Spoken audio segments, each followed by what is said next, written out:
Denver has been on fire. This, to me, what they've done now, I do think actually pushes them a little bit ahead of Houston for me. Okay. Potentially in the West. It's close. Like it's not like a lock or anything. I think that those two teams are the second and third seeds for sure right now. But Denver going out and getting Cam Johnson for Michael Porter Jr. Great deal. We talked about it yesterday. Bruce Brown on a minimum. Tim Hardaway Jr. on a minimum. What have we talked about for years? Denver's depth. Yep. They've been missing depth for now the last 2 years since they won the title. They have that depth now. Tim Hardaway Jr., like, you can speak to this better than I can because you had to watch every game he played last year. Yeah, like, there are maddening moments, but he is definitely a guy where if he's playing 15 to 18 minutes a night, you're pretty ecstatic with what he can bring you. Yeah, I mean, he started on the 6th seed or whatever they were in the East last year, 5 seed. I don't remember, whatever they were. Yeah. The defense is he'll take a charge every once in a while to get you excited about that. And there are stretches where it's like, hey, maybe not your shot, my guy. But there are also stretches where he knocks down shots. And if nothing else, he has real gravity. Like, he is a real volume 3-point shooter and floor spacer. And that was in a starting role for Detroit. In Denver, all he has to do is come off the bench and do a little bit of that and knock down some shots. And then in the playoffs, it gets limited. He's going to help them in the regular season for sure. He is definitely going to eat innings in the regular season. Yep. Like he's going to be able to play 1,000 minutes for sure and give them like 1,000 valuable minutes. Yeah. I mean, they added 3 rotation players in exchange for, I don't want to say nothing, but they literally just added 3 rotation players. Like, their Correct. bench, they added 3 bench guys that are like, hey, if this guy plays 15 to 20 minutes, I'm okay with that. They're not coming in and playing 30 minutes a night between Bruce Brown, Tim Hardaway Jr., and Valanciunas. Well, and here's the other thing too. The other deal that they made today is Jonas Valanciunas for Dario Saric. Yeah. Who is a player that we have talked about extensively. We realized within 3 games of him playing this year that he was washed like very quickly. It felt quite bad that was the case. And man, Jonas is probably their best backup center since the Mason Plumlee days, right? Yeah, sure. Like, it's been a while since Denver has had a backup center who can like really, really play. Like, they haven't had a backup center this good basically since 2020, I would argue.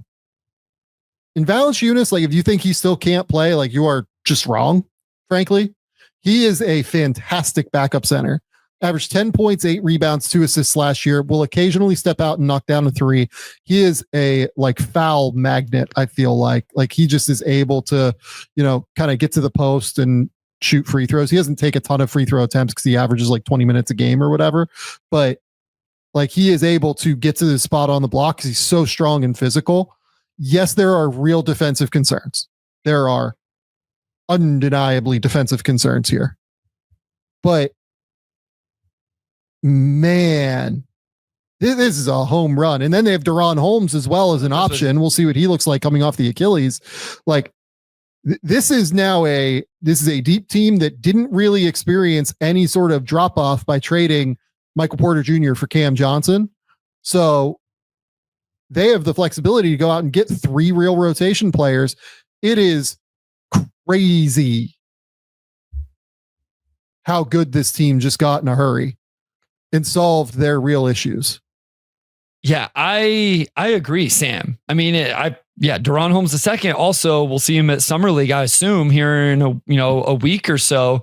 And you have him, Valanciunas, Brown, Tim Hardaway Jr., and then and Peyton Watson, like that is 5 guys again in the regular season. At least we'll see how many. Peyton Watson like playing every night for them now. I'm like not convinced. Yeah. I don't know how they're going to work out that rotation. Right. And we saw what, Bruce Brown hasn't been great since he left Denver, but he was really good the last time he was there. And, I haven't even mentioned Julian Strawther, so like it is a team that has depth now. And that is one of the biggest questions with this team. And Valanciunas does have real defensive issues, but you know what? They're kind of the same as Jokic. So you can just build the defense around the same defensive issues, right? Like you just know for 48 minutes at center, you're going to have these. But I think with where they're at and what they had to work with, I know they had to give up that pick probably is going to look really good to the Nets and, depending on how long Jokic plays, which probably isn't long enough to, that pick. But man, it's hard to go against what they've done so far. So their backup unit, kind of like you laid out, is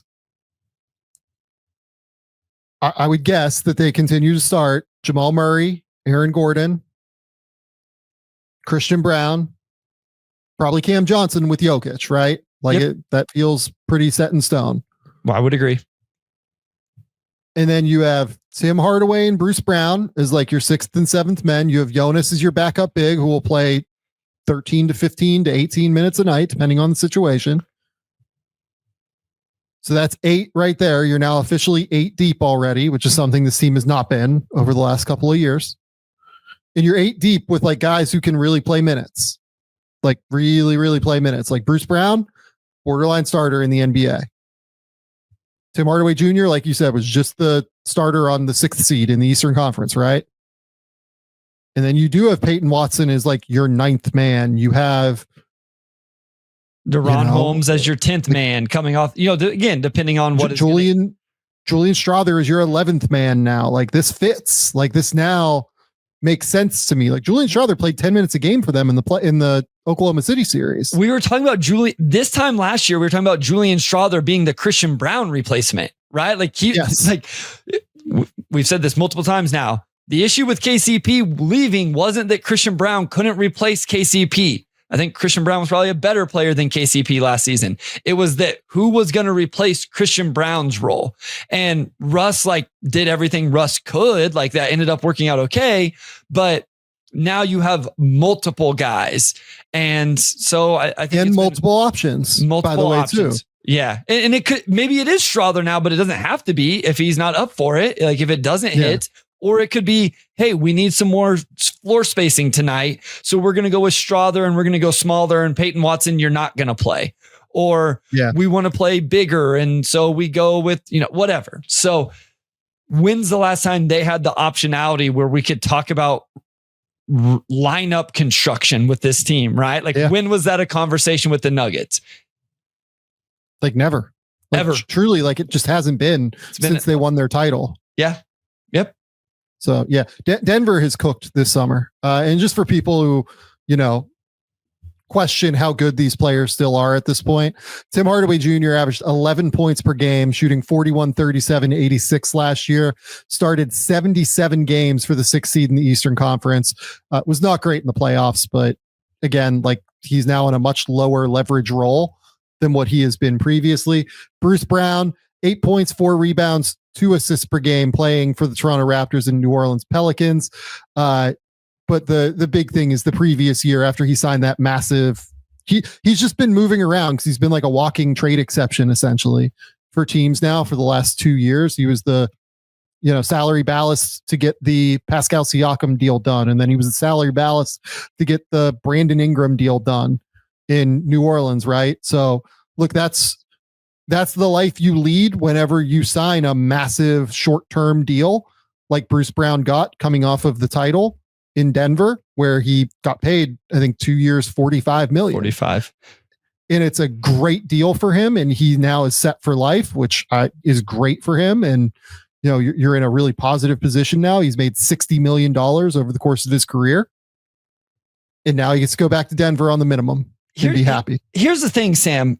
I would agree with people if we were like, hey, they signed Tim Hardaway Jr. to come be the starting 2 guard in Denver. And he did it for Detroit last year. So that means it's going to be a workout for Denver.